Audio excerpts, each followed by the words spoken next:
Fellas, I've got to tell you a story how the good Lord has helped me. I mean, there's so many, but I'll share with you like one and a half today.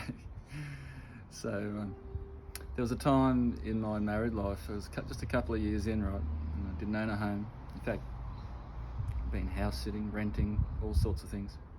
Had probably 3 children, and I was just yearning, like, I need a house. I need somewhere to settle, a place to call my own. I was sick of renting. But I've chosen jobs and ministry jobs on low wages, and there wasn't much money going around. There wasn't much in the savings. Although I do recall the Lord saying to me quite a few years back, cut up that credit card. Don't borrow money off banks, like if you need something, ask a friend. So I did that. So a couple of years down the track, I'm really thinking now's the time. Something's got to happen. And anyway, what happened is that the landlord sent us a letter saying, I'm sorry, but I'm selling the house. And I thought, dang it, right? I sort of liked the place. I was enjoying renting in this humble little 3-bedroom home. Then a few seconds after having that thought, thinking you might be booted out, I thought, hang on a second, maybe I could buy this house. My experience then was just knock on the door and see what happens. I mean, I only had $2,000 saved. That was it, right? 3 kids, low-paying job.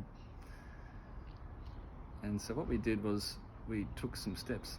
And I thought, well, look, I'd heard stories in the Manual community for many, many years about how they helped each other out when they were trying to purchase land, to purchase a home, helping raise families. And I thought, oh, well, nothing's really changed. Let's ask family and friends for help. Just like the Lord had taught me, he said, cut up that credit card and just ask for help instead. So we found out how much a bank might lend us, but also how much you'd need to have as a deposit. And at that particular moment, I think I needed $18,000, $20,000 more. It was a pretty cheap house at the time. We're going back 10 years. Anyway, we didn't have that. We only had 2. So we knocked on the door. We asked family and friends and just sat back and waited. Well, it started coming in a little bit from family, and then from the community members and friends. All sorts of people, different size gifts. I think the first gift was $200 from a bloke I know. I think you guys probably have met him too. Lovely guy who's in the community who you probably see possibly weekly around the traps. And 2 days before you were meant to have all that in a bank account and then prove it to, I don't know, someone, the lawyer or whoever it was, the last couple of $100 of a gift came through, which actually just got there across the line. So everything just rolled on from there, and we ended up purchasing our first home, and it felt good. And I just remember whinging to the Lord, really honestly, thinking I was struggling, right? I didn't want to rent anymore.